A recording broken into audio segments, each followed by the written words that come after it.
저는 요즘 우리 사회를 보면은 어둠의 그림자가 이렇게 드리워져 있는 것 같습니다. 이걸 뭘 보면 알죠? 사람들은 다 변함없이 생활을 하면서 일하고 살아가고 있는데 이전과 달라진 것이 사람들의 얼굴 모습 속에 웃는 얼굴이 없는 거예요. 다들 표정이 아주 심각한 얼굴을 다들 하고 있습니다. 지금 여러분이 한번 오늘 돌아보면서 오늘 하루 중에 정말 웃으면서 밝게 있었던 때가 언제인가 한번 생각을 해보시길 바랍니다. 심기를 잘못 건드리기라도 하면은 금방 막 짜증을 내고 또 그 안에 분노가 가득 찬 사람처럼 막 분노를 나타내기 일쑤입니다. 그래서 우리가 사는 이 사회가 점점 힘들어져 가는 것은 아닌가라는 생각을 합니다. 특별히 사람들과의 관계가 편한 관계가 없어요. 사회적인 약자들을 위한 배려 차원의 여러 가지 규제들, 인권이라는 그 미명하에 만들어진 여러 가지 규제들이 막 생기면서 오히려 소수가 다수를 억압해가는 그런 사회가 되어가고 있습니다. 그러니까 몇몇 사람들이 불편하다고 느끼는 것으로 인해서 모든 대다수가 다 역차별을 당하고 불편을 느끼는 사회가 되어가고 있습니다. 여러분, 사회적인 약자들은 누구를 말하죠? 우리나라 같은 경우는 뭐 여성이나 외국인 노동자나 뭐 장애인이나 동성연애자나 뭐 이런 사람들을 사회적 약자라고 이렇게 말을 합니다. 실제로 여성 같은 경우는 과거의 가부장적인 사회 분위기 속에서 많은 부분이 제한되고 억눌려 왔습니다. 많은 남성에 비해서 많은 불이익을 당하고 살아왔던 것이 현실입니다. 외국인 노동자도 타국에서 우리나라에 와서 험한 일들을 하고 하기 싫어하는, 우리나라 사람들이 하기 싫어하는 일들을 하는데도 사회적으로 곱지 않은 시선을 받고 또 하대를 그렇게 당해왔어요. 장애인들도 마찬가지죠. 부정적인 인식을 갖고 모든 사회 시설들이 다 비장애인들을 위주로 한 그 시설들로 인해서 불편을 감수하며 살아야 됩니다. 동성연애자들, 이런 사람들은 사회에서 터부시하는 손가락질의 대상이었습니다. 역겨워하고 혐오하는 사람들이었어요. 근데 분명히 잘못된 부분들이 개선되고 또 인식이 바뀌어야 될 부분들도 있습니다. 그런데 이들이 사회에 어느새 세력화가 되고 집단화가 되면서 자신들의 목소리를 내고 권리를 주장하기 시작하면서 다른 양상으로 나타나기 시작하는 겁니다. 자기들의 집단의 이익을 위해서 세력을 형성해서 싸우기 시작하고요. 자신들의 권리를 얻기 위해서 법제화를 하기 시작하고 자신들의 이득만을 위해서 싸우기를 시작하는 겁니다. 그 결과 사회적인 인식이 바뀌었을 뿐만 아니라 이들에 대한 위상이나 또 이들의 사회적인 입지가 바뀌는 결과가 나왔어요. 그럼 이런 사회적인 그 현상에는 이것이 일어나게 된 배경이 있습니다. 이런 사회적인 인식의 변화들, 이런 것들이 그냥 시간이 지나다 보니까 그냥 일어나는 것들이 아닙니다. 대학에 대학생들을 중심으로 해서 여러 가지 운동들이 일어나고 의식의 전환들이 일어나기 시작한 거예요. 그 이면에는 서구 사회에서 가령 미국이라는 미국 대학에서 유학을 하고 돌아온 교수님들이 있습니다. 이들이 유학을 하고 박사학위를 받고 우리나라에 와서 강단에 서면서 선진 문화라고 하면서 사상을 가르치고 또 소개하는 것들이 대부분 미국 사회에서 이미 주류화된 그런 사상들입니다. 여러분, 서구 사회에는 어떤 일이 일어나죠? 미국 사회 같은 경우는, 미국 대학들 같은 경우는 PC주의가 완전히 장악을 하고 있습니다. 그동안 전통적인 그런 보수적인 사상을 가진 교수들은요, 대학 강단에 설 수가 없어요. 자리가 없습니다. 이 PC주의 사상을 가진 교수들이 그런 사람들을 몰아내는 거예요. 아예 학계에서 발을 못 붙이게 만들어 버립니다. 그래서 대학 교수들을 중심으로 해서 새로운 미국 사회의 문화가 만들어지고 있어요. 이게 바로 PC주의 문화입니다. 그러니까는 여성 인권, 흑인 인권, 장애인의 인권, 성소수자들의 인권, 이런 것들을 내세우면서 이것이 마치 현대화되고 선진화된 문화인 것처럼 그렇게 포장을 해서 가르치는 겁니다. 왜 이런 것들이 미국 사회에서 일어날까요? 이 일들이 갑자기 막 어느 순간에 일어난 일은 아닙니다. 1960, 70년대에 이제 유럽에서 건너온 많은 교수들이 있었어요. 프랑크푸르트 학파라든가 이런 사람들이 공산주의에 심취되어서 일하던 교수들이 대거 미국 대학으로 들어오면서 이 운동들이 시작된 겁니다. 그들이 가진 생각은 뭐죠? 자본주의가 발달을 하면은 공산주의 이론에 의하면 자본주의 속에서 노동자들의 혁명이 일어난다고 생각했어요. 노동자 혁명이 자연스럽게 일어나서 부르주아지들을 몰아내고 노동자들이 프롤레타리아가 지배하는 사회가 올 것이다. 그것이 바로 공산사회라는 거예요. 그런데 사회적인 약자인 노동자들이 사회가 전체적으로 발전하고 경제가 성장하면서 어떻게 되죠? 그들이 혁명 세력이 되는 것이 아니라 그들이 중산층으로 대거 유입이 되면서 그들이 사회 기득권층으로 자리를 잡아버리는 거예요. 그러니까 이게 실패하는 겁니다. 분명히 노동자들이 일어나가지고 사회를 전복시키고 이 자본주의 사회를 전복하고 공산사회로 들어가야 되는데 그 일들이 일어나질 않는 거예요. 그래서 그들이 눈을 돌린 것이 이 사회적인 약자들입니다. 노동자는 더 이상 약자들이 아니에요. 사회 기득권층이 되어버려서 이들을 통해서 사회를 전복하는 것이 아니라 사회적인 약자인 여성, 그리고 흑인, 그리고 난민, 이런 사람들을 사회의 변혁 세력으로 키우는 거예요. 그래서 이들을 통해서 이 사회의 약자들을 통해서 이 사회 기본 자본주의 사회를 무너뜨리는 역할을 하겠다고 하는 것입니다. 그래서 여성 같은 경우는 페미니즘 운동이 대학을 중심으로 해서 막 일어나기 시작하는 거예요. 흑인들도 마찬가지입니다. 흑인들의 인권을 내세우면서 여기에서 반대할 사람이 어디 있습니까? 여성 운동에 대해서 반대할 사람이 어디 있어요? 그러면 그 사람들은 다 차별주의자로 낙인 찍어버리는 겁니다.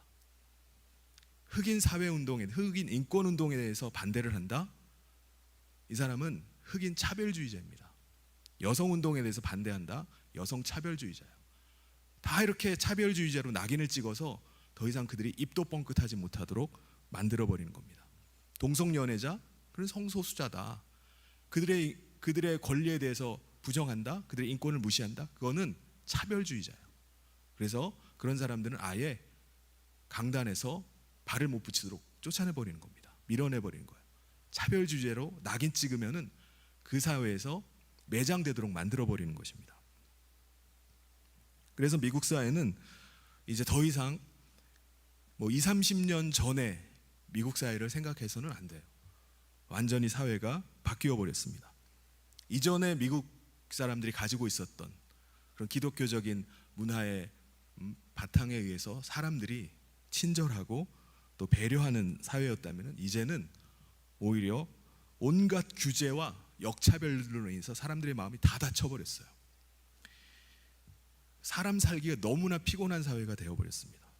그래서 자기가 남을 배려해주고 친절을 베푸는 것이 자기에게 손해로 돌아올 가능성이 많아요. 그래서 철저하게 자기 이득을 챙기지 않으면은 자기가 피해를 보게 되는 그런 사회가 되어버린 것입니다. 그러니까 사회가 점점 갈라지고 적대시하는 그런 사회가 되어가고 있습니다. 그런데 이런 PC주의 문화가 우리나라에도 들어오고 있어요. 미국에 유학을 가서 학위를 받고 대학 강단에 선 그 교수들이 선진 문화를 가르친다고 하면서 가르치는 것이 PC주의 사상인 것입니다. 그래서 최신 서구 문화인 것처럼 소개하고 가르치지만은 그것이 지금 미국 사회를 어렵게 하고 있는, 힘들게 하는 그런 사상인 겁니다. 대학을 중심으로 이런 문화가 퍼지고 사회운동이 일어나기 시작했는데 지난 5년 동안 이 운동들이 아주 폭발적으로 우리 사회에 일어나게 됐어요. 왜 그렇죠? 거기다가 정치인들이 숟가락을 얹어버린 겁니다. 이러한 것들을 폭발적으로 일어나도록 정치인들이 그것을 이용을 하는 거예요. 여성표가 전 국민 표의 몇 표나 되죠? 반입니다. 반. 그러니까 페미니스트를 자처하는 대통령이 나오고요, 시장이 나와서 국가 지도자와 사회 지도자가 되니까는 우리 사회가 그 영향에 들어갈 수밖에 없어요. 그 결과 어떤 일이 벌어지죠? 갈라서기가 시작되는 겁니다. 사회에 온갖 약자들이라고 말하는 사람들, 이런 사람들의 인권을 자꾸 존중한다는 미명하에 사람들을 계속 갈라놓는 거예요. 그래서 이것에 대해서 반대를 하면은 그 사람을 차별을 주는 겁니다. 역차별이 일어나는 거예요. 그래서 대다수의 사람들이 불편해하고 힘들어하는데도 불구하고 우리 사회 곳곳에 이런 것들이 계속해서 스며들고 가고 있습니다. 그러니까 짧은 시간 동안에 우리 사회가 점점 왜 이런 사회가 되지? 라고 말하는 사이에 그것이 법으로 제도화되고 우리 삶에 아주 피부로 느낄 정도의 그런 사회가 변화가 일어나고 있는 것입니다. 인권이라는 미명하에 온갖 일들이 벌어져요. 학생도 소외계층이라고 보는 거예요. 그래서 학생 인권을 내세워야 된다고 말합니다. 그래서 지금도 학생 인권 조례를 만들어서 학생의 인권을 위한다는 미명하에 학생들을 완전히 잘못된 길로 가게 만드는 겁니다. 그런 일들이 지금 계속해서 벌어지고 있어요. 그래서 우리 교회도 계속 이 부분에 대해서 함께 여기에 대해서 인식을 같이 하고 있는 분들을 중심으로 해서 같이 그런 운동에 서명운동을 하고 함께 이런 차별금지법이 입법화되는 것을 막기 위해서 우리가 같이 기도하고 있는 것입니다. 이런 사상이 우리 사회에 들어오면요, 서로를 혐오하게 되어 있어요. 서로 하나가 되는 것이 아니라 다른 사람들을 차별하는 쪽으로 나가버립니다. 그래서 이 사회는 점점 살기가 어려워진 사회가 돼요. 그전에는 친절을 베풀고 배려해주는 그런 상황이 되어도요, 오히려 그거를 하지 못하게 만들어버립니다. 내가 이 친절을 베풀고 배려를 했다가 오히려 역차별을 당할 수 있기 때문에, 내가 오히려 혐오를 당할 수 있기 때문에 그런 마음들이 싹 사라지는 겁니다. 서로 친절을 베풀고 배려해주는 것이 없으면 얼마나 삭막한 사회가 되겠습니까? 그러니까 사회적인 갈등 또 사회적인 대립이 깊어갈수록 사람들은 다 마음의 문을 닫아버려요. 내가 그렇게 해서 뭐하나, 내가 다른 사람에 대해서 친절을 베푸는 것이 오히려 나한테 해가 되는 거예요. 그러니까는 적극적으로 사람들과 관계를 맺고 나가기보다는 오히려 최소한의 관계만을 맺고 그냥 살아가려고 합니다. 다른 사람에 대해 상관하지 않으려고 해요. 여러분, 공산주의가 주창하는 목표가 뭔지 아십니까? 그것은 바로 평등입니다. 평등. 자본가나 노동자나 부자나 가난한 자나 모든 사람들이 다 평등한 사회가 돼야 돼요. 그것을 추구합니다. 그래서 평등을 추구하다 보니까 어떻게 되죠? 다 같이 못 사는 평등한 나라가 되는 거예요. 그게 공산사회입니다. 이 PC주의 문화 속에서 추구하는 것도 마찬가지예요. 모든 사람들이 다 평등해지는 거예요. 근데 이 평등을 추구하다 보니까 모든 사람들이 다 힘들어지는 겁니다. 모든 사람들이 다 못 사는 나라가, 살기가 어려워지는 나라가 되는 것입니다. 대다수가 온갖 불편을 다 감수하고 같이 평등한 사회가 된다고 해서 모든 사람들이 다 불편을 감수하면서 살아야 되는 사회가 되는 것입니다. 근데 아이러니하게 모든 사람들은 다 평등한 사회를 이루어야 된다고 하는 정치인들, 지도자들, 이런 사람들은 그 평등에서 예외예요. 국민들은 다 평등해야 되지만 나는 그 평등에서 예외라는 겁니다. 여러분, 공산주의 국가에서 가장 잘 사는 사람이 누굴까요? 모든 사람이 다 평등하다고 하는데 권력을 가진 사람입니다. 그것을 집행하는 사람들이에요. 권력 주변부에 기생하고 있는 사람들, 그 사람들이 제일 잘 사는 사람들입니다. 모든 국민들은 평등이라는 이름 하에 고통당하고 억압당하지만은 권력을 가진 자만 호의호식하고 법 위에 치외법권이에요. 그들은 법으로 건드릴 수가 없습니다. 자기가 법을 집행하고 자기가 법을 만드는 사람이기 때문에 자기는 그 법에서 예외인 사람인 것입니다. 저는 성경 통독을 지금 이제 지난 요번 주 중에 그 구약 성경을 끝냈죠. 그럼 성경 통독을 하면서 미가서를 보면서 미가서 말씀이 마치 오늘 우리 사회를 고발하고 있는 말씀인 것 같다는 생각이 들었어요. 그럼 말씀을 읽으면서 깜짝 놀랐습니다. 오늘 우리 사회가 지금 미가 선지자가 우리 사회를 놓고 경고하는 것은 아닌가라는 섬뜩한 마음이 드는 거예요. 오늘 미가서의 시대적인 그 배경을 먼저 살펴보면은 북이스라엘은 아수르에 의해서 멸망당한 때였습니다. 그리고 남유다는 주전 701년에 아수르의 사네립으로부터 공격을 받았을 때였어요. 그 무렵에 이제 미가 선지자가 하나님의 말씀을 받아서 하나님의 말씀을 선포하고 있는 내용입니다. 아수르는 남유다를 쳐들어와서 아주 끔찍한 만행을 벌입니다.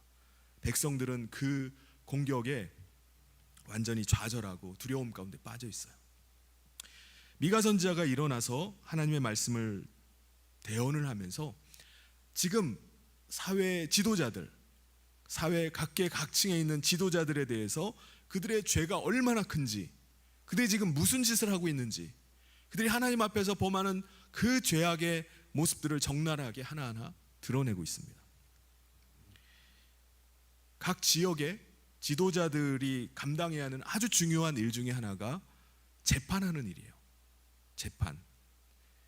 여러분, 재판할 때 재판관들, 판사들의 가장 중요한 본분이 뭘까요? 1절 말씀에 보면 내가 또 이르노니 야곱의 우두머리들과 이스라엘 족속의 통치자들아 들으라, 정의를 아는 것이 너희의 본분이 아니냐. 뭐죠? 정의예요. 정의. 공의롭고 정직하게 재판을 해야 됩니다. 근데 재판관들은 어떻게 재판을 하죠? 2절 3절에 보면 너희가 선을 미워하고 악을 기뻐하여 내 백성의 가죽을 벗기고 그 뼈에서 살을 뜯어 그들의 살을 먹으며 그 가죽을 벗기며 그 뼈를 꺾어 다지기를 냄비와 솥 가운데 담을 고기처럼 하는도다. 자기 백성의 가죽을 벗겨내고 백성들의 살을 발라내고 뼈를 다져가지고 냄비나 솥에다가 삶는 고기처럼 대한다는 거예요. 완전히 백성들을 하나 남김없이 다 발라먹는 거예요. 백성들을 뜯어먹는 겁니다. 이게 말이 됩니까? 강자의 횡포가 처벌되고 약자의 권리가 보호받을 수 있는 유일한 마지막 보루가 뭐죠? 그게 재판이에요. 법정입니다. 근데 그것이 다 무너져 버리는 거예요. 정의가 없습니다. 여러분, 사법 정의가 무너지면은 그 사회에 소망이 있을까요? 소망이 없습니다. 돈 있고 강한 자만 살아남는 사회가 되는 거예요. 이게 사법 정의가 무너진 사회입니다. 재판할 필요가 없는 거예요. 미가 선지자는요, 당시에 이 재판을 맡았던 지도자들이 다 썩었다라고 말하는 겁니다. 하나님은 그들에게 정의를 기대하는데 이 사회의 지도자들이라고 말하는 사람들은 선을 미워하고 악을 좋아하고 자신들의 이득을 위해서 어떤 일도 저지르는 겁니다. 어떤 불법적인 일, 불의한 일이라도 서슴없이 저질러요. 백성들은 자신들의 탐욕을 채울 수 있는, 욕망을 채우는 수단에 불과한 겁니다. 그럼 백성들을 아프게 하고 백성들을 착취하는 사람이 누구였죠? 바로 하나님의 백성이었습니다. 하나님의 백성. 하나님께서 오늘 말씀에 보면은 그들을 내 백성들이라고 말해요. 지도자들이 내 백성을 억압하고 내 백성을 아프게 했다라고 말씀합니다. 여러분, 이 내 백성이라는 이 표현 속에는요, 하나님의 마음이 느껴집니다. 하나님이 자기 백성을 얼마나 생각하시는지가 느껴져요. 제가 주중에 우리 노회가 있어서 한 목사님을 만나서 얘기를 나누다 보니까 그 목사님이 전도를 하시려다가 낙심하게 된 일을 얘기를 해주시는 거예요. 한 사람을 전도하기 위해서 그렇게 애를 썼는데 그 사람이 자기는 도저히 하나님을 믿을 수가 없다고 말한다는 거예요. 왜요? 하나님이 정말 살아계시다면은 나에게 이런 억울한 일들을 어떻게 하나님이 방치하게 할 수 있느냐는 거야. 어떻게 이런 사회가 될 수 있느냐는 겁니다. 그래서 하나님이 계시다면은 이렇게 될 수가 없다는 거예요. 하나님이 불의와 불법을 허용하고 강한 사람들이 이렇게 득세하는 사회가 어떻게 될 수 있느냐. 나같이 억울하고 나같이 피해를 당한 사람, 약한 사람들은 어떻게 사느냐라고 하면서 자신은 하나님의 존재를 믿을 수가 없다라고 얘기한다는 거예요. 그럼 하나님께서 그 이야기를 들으면 얼마나 가슴이 아프겠습니까? 이 사회의 지도자들의 그 불의와 불법들로 인해서 약한 사람들이 하나님을 원망하는 거예요. 하나님의 살아계시다면은 이 땅에 왜 하나님의 심판이 없고 불의한 자들, 악한 자들이 이렇게 득세하는 사회가 될 수 있는가라고 말을 한다는 것입니다. 하나님의 대리 통치를 맡은 자들이, 지도자들이 백성들을 자기 마음대로 유린하는 사회가 되는 거예요. 그들은 백성들이 가진 것이 없고 무식하다고 해서 자기들이 가지고 있는 지식과 자기들이 가지고 있는 권력을 가지고 백성들을 발라먹어요. 그들이 하나님을 두려워할까요? 지도자들은 하나님은 안중에도 없습니다. 그들은 하나님을 두려워하지 않아요. 여러분, 지도자들이 왜 이렇게 두려움이 없을까요? 그들이 어떻게 이렇게 두려움 없이 뻔뻔하게 자신들의 탐욕을 채우는 일들에 서슴없이 이런 악을 저지를까요? 왜 그렇죠? 재판을 통해서 무죄만 받으면 되기 때문에 그렇습니다. 무죄를 받기 위해서 어떻게 하면 되죠? 재판관들을 매수하면 되는 거예요. 사법부의 판사들을 매수를 해버리면요, 그들의 혐의가 아무리 차고 넘쳐도 재판에서 승소를 하면 끝나버립니다. 그 사람들은 무죄가 돼버리는 거예요. 어느 누구도 그 사람의 죄에 대해서 한마디도 얘기를 하지 못하는 겁니다. 왈가왈부할 수가 없어요. 왜요? 재판에서 승소했기 때문입니다. 그러니까 불법을 저지르고도 두려워하지 않아요. 왜냐하면 재판관을 매수해놨기 때문에 그렇습니다. 아무리 사람들이 떠들어도 재판에서 이기기만 하면 됩니다. 모든 것이 끝나는 거예요. 모든 것이 다 평정이 됩니다. 자기는 무죄한 자가 되는 거예요. 그런데 하나님께서는 그들을 향해서 뭐라고 말씀하시죠? 4절에 그때 그들이 여호와께 부르짖을지라도 응답하지 아니하시고 그들의 행위가 악했던 만큼 그들 앞에 얼굴을 가리시리라. 하나님께서 그들을 반드시 심판하실 것을 말씀합니다. 내 백성들을 그토록 억압하고 내 백성들을 압제했던 그들에 대해서 하나님은 반드시 심판할 것을 말씀합니다. 그때 그 지도자들이 울부짖고 도움을 청한다 할지라도 하나님은 결코 그들에게 귀를 기울이지 않는다. 그들에게 얼굴을 돌리신다라고 말씀합니다. 여러분, 지도자들은 끊임없이 자기들은 백성들을 위한다고 외쳐요. 그런데 국민이라고 하는 그 명분을 안고 다 자기 자신의 이득을 위해서 일하고 있는 사람들입니다. 하나님께서는 그들의 행위를 반드시 기억하시고 그들을 심판하신다고 말씀합니다. 내가 그들이 얼마나 악한지를 보고 계신다고 말씀하시는 거예요. 그래서 하나님이 심판하실 때 그들의 호소를 들은 채도 하지 않으시겠다고 말씀합니다. 여러분, 우리는 하나님을 두려워할 줄 알아야 됩니다. 특별히 지도자라면은 자기 위에 아무도 없는 거예요.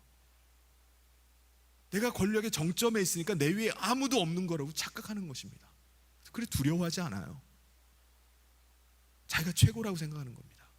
그런데 그 위에 하나님이 계시다는 것을 잊어서는 안 됩니다. 예루살렘과 그곳에 있는 성전마저도 하나님께서 다 황폐하게 하겠다, 해칠 것이다 라고 말씀합니다. 예루살렘과 시온을 내가 밭으로 만들어 버릴 것이다. 왜 그렇죠? 지도자들이 정직과 공의에서 떠나니까 하나님이 그곳에 더 이상 있을 이유가 없기 때문에 그렇습니다. 사랑하는 성도 여러분, 하나님께서 오늘 우리 사회를 어떻게 보실까요? 불의한 지도자들로 인해서 고통받는 백성들을 보시고 하나님은 분명히 내가 얼굴을 아예 돌려버리겠다, 그렇게 말씀하셨습니다.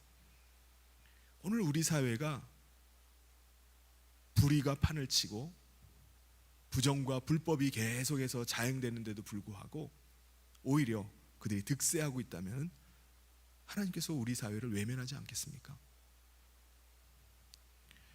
그러므로 우리가 지도자들을 위해서 기도하는 것은 너무나 중요합니다. 우리 사회를 좀먹는 사상에 물든 지도자들이 아니라 정의와 정직을 생명으로 여기는 지도자가 세워져야 됩니다. 타락한 권력 밑에서 온갖 이권을 얻기 위해서 기생하는 사람들이 아니라 정의가 다시 세워지는 나라가 돼야 돼요. 그런 사람들은 정의가 세워지는 나라를 두려워할 거예요. 그런 나라가 되기를 거부할 겁니다. 그럼에도 불구하고 우리가 기도해야 될 것은 무엇입니까? 사회 지도자들이 하나님을 두려워하고 정의와 정직으로 이 나라를 통치하게 해달라고 우리가 기도해야 될 줄 믿습니다. 사람들이 그런 사회가 되는 것을 원하지 않는 사람들이 너무나 많아요. 그 권력 하에서 기생하는 사람들이 있기 때문에 그렇습니다. 그럼에도 불구하고 우리 그리스도인들이 깨어서 정말 하나님의 정의가 있는 나라, 공의가 있는 나라가 되기를 위해서 기도하는 저와 모든 성도님 되시기를 주님의 이름으로 축원합니다. 그 당시 영적인 지도자들이 있었을 거 아니에요. 제사장이 있고 선지자가 있었을 거 아닙니까? 그럼 그들은 뭐 하는 거죠? 선지자들은 자신들의 형편에 따라서, 사회 분위기에 따라서, 환경에 따라서 말씀을 대언하는 사람들이 아닙니다. 그들은 들은 대로 전하는 사람, 대언하는 사람들이에요. 그게 선지자, 예언자들입니다. 그런데 유다 사회의 선지자라고 하는 사람들, 이런 사람들은 자신들의 입과 배를 위해서 살고 있었어요. 그들을 선지자라고 할 수 있겠습니까? 앞에 더 붙여야 되죠. 거짓 선지자들입니다.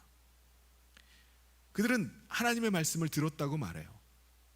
하나님께서 자기에게 말씀하신다고 말합니다. 그런데 그들은 하나님의 뜻을 떠나서 자기의 이득을 위해서 사는 사람들이었어요. 오직 자기 입에 뭐가 들어오느냐 마느냐, 그걸 가지고 거기에 관심이 있었습니다. 이들은 마치 점쟁이랑 똑같아요. 점쟁이가 어떻게 하죠?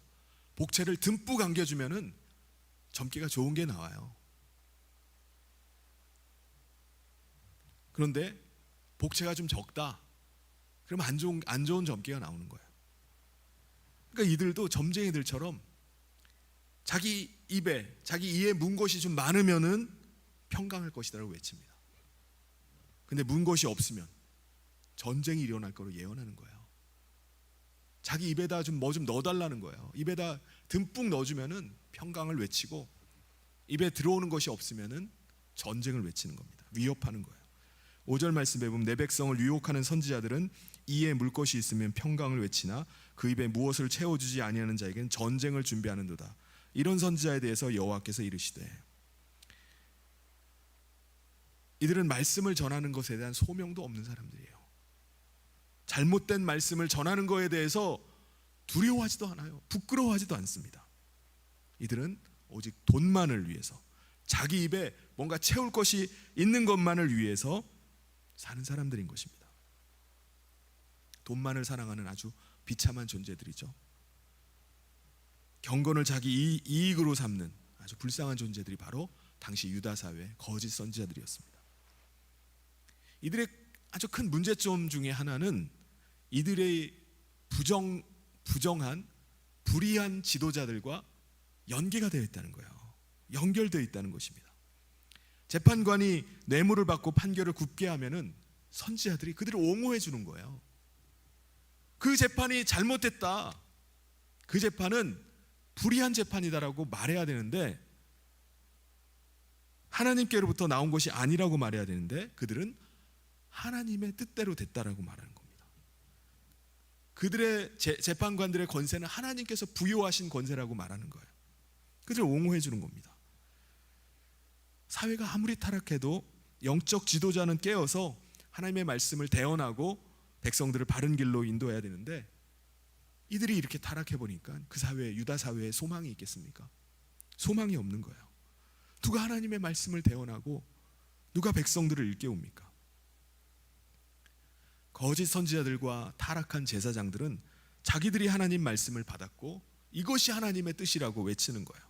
근데 그들의 그 거짓된 잘못된 가르침에 대해서 하나님 뭐라고 말씀하시죠? 6절 7절에 보면 그러므로 너희가 밤을 만나리니 이상을 보지 못할 것이요 어둠을 만나리니 점치지 못하리라 하셨나니 이 선지자 위에는 해가 져서 낮이 캄캄할 것이라. 선견자가 부끄러워하며 술객이 수치를 당하여 다 입술을 가릴 것은 하나님이 응답하지 아니하시머거니와.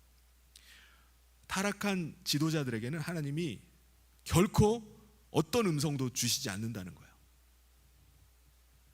그들은 아무리 부르짖어도 하나님이 거기에 응답하지 않는다는 겁니다. 그리고 모든 사람들 앞에서 그들이 부끄러움을 당하게 될 것이다 라고 말씀하십니다.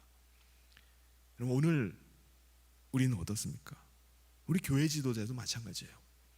목회자들이 어느 특정 정치인 편에 서서는 안 됩니다. 왜 그렇죠? 정치라는 것은요 늘 변하기 때문에 그래요. 표에 의해서 자기 신념을 바꿀 수 있는 사람들이 정치인들입니다. 권력을 잡기 위해서 어떤 악한 짓이라도 할 수 있는 사람들이 정치인들이에요. 무슨 짓이라도 서슴지 않는 게 정치인입니다. 그럼 어떻게 해야 되죠?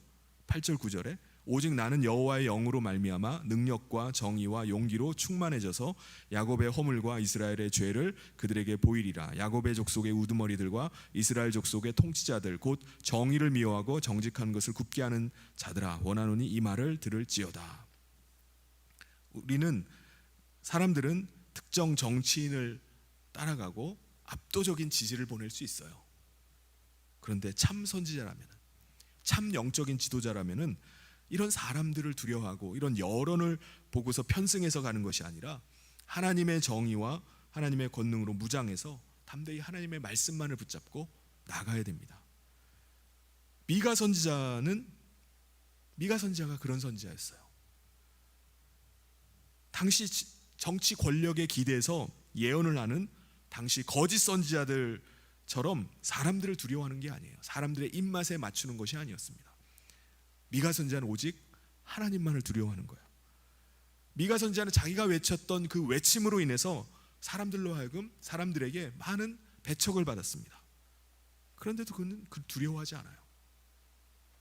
미가 선지자는요 지금 사람들 앞에 서 있는 것이 아니라 나는 하나님 앞에 서 있다고 믿는 사람이었어요. 코람데오, 하나님 앞에 내가 서 있다고 믿었습니다. 여러분, 우리 힘으로 이 세상의 거짓을 이길 수 있습니까? 세상의 권력을 이길 수가 없어요. 오직 미가처럼 오직 성령으로 충만한 사람만이 세상을 두려워하지 않고 바로 진리 가운데 용기를 내는 줄 믿습니다. 근데 여러분, 정말 거짓 선지자들의 악이 정말 무섭다라고 생각하는 게 뭐죠? 아이러니하게도 자기들은 악을 행하면서도 늘 자기는 하나님을 의뢰하고 있다는 거예요. 자기는 늘 하나님 곁에서 하나님의 뜻을 쫓으면서 산다는 거예요. 이게 도대체 무슨 말입니까? 11절에 보면은 그들의 우두머리들은 뇌물을 위하여 재판하며 그들의 제사장은 삭슬을 위하여 교훈하며 그들의 선지자는 돈을 위하여 점을 치면서도 여호와를 의뢰하여 이르기를 여호와께서 우리 중에 계시지 아니하냐 재앙이 우리에게 임하지 아니하리라 하는도다. 자기는 늘 하나님을 의뢰하고 있다고 말하면서 자기에게는 재앙이 내릴 수가 없다는 거예요. 그들은 돈을 위해서 점을 치고요 피와 죄악으로 시온을 건축하고 있어요. 온갖 악으로 계속해서 점철하고 있습니다. 하나님께서는요 그들의 죄악을 보시고 아름다운 시온이라 할지라도 갈아엎어 버리겠다 말씀하십니다. 아예 그들을 밭으로 만들어 버리겠다. 하나님의 공의가 사라진 예루살렘은요 더 이상 보존될 이유가 없는 거예요. 그래서 예루살렘 성이라 할지라도 무너뜨려 버리겠다는 거예요. 여러분, 말씀을 떠난 지도자는요 심판밖에 없습니다. 결국은 하나님께서 이 예루살렘을 아수르와 바벨론의 멸망을 당하게 하십니다. 그들의 재산은 다 수탈되고 그들의 명예는 다 수치가 되어 버렸어요. 자기들의 죄악으로 인해서 결국 그들은 죽음을 당하게 됩니다. 여러분, 자신의 사명을 망각하고 백성들을 자신의 탐욕을 채우는 도구로 여겼던 지도자들은 그 대가를 치르게 될 뿐만 아니라 어떤 일이 벌어졌죠? 그 백성과 나라는 같이 망하게 됐습니다. 나라가 멸망하게 돼버린 거예요. 여러분, 이것이 우리나라가 가고 있는 길일 수가 있습니다. 그러므로 우리는 이 말씀 앞에 가슴을 치면서 기도해야 될 줄 믿습니다. 지도자를 위해서 우리가 기도해야 되고요, 지도자는 내가 정말 하나님의 음성 듣고 진리를 분별하면서 끝까지 진리 가운데 서 있기를 위해서 기도해야 됩니다. 그렇지 않다면 시온이 멸망하게 된 것, 예루살렘이 멸망하게 된 것이 그 시대의 일만이 아니라 바로 오늘 이 시대 가운데 우리 가운데도 일어날 수 있다는 사실을 우리가 기억을 해야 됩니다. 그래서 이 말씀을 우리가 기억하고 우리가 함께 나라를 위해서, 지도자를 위해서 함께 기도하기를 소원합니다. 그래서 무너져가는 성을 누가 막아서랴 라고 하는 말씀과 같이 오늘 우리가 우리 나라를 다시 세워가고 하나님의 통치와 다스림이 있는 그런 나라로 세워가기 위해서 함께 기도하는 쓰임받는 저와 모든 성도님 되시길 주님의 이름으로 축원합니다. 우리 같이 기도하도록 하겠습니다. 하나님 아버지, 감사합니다.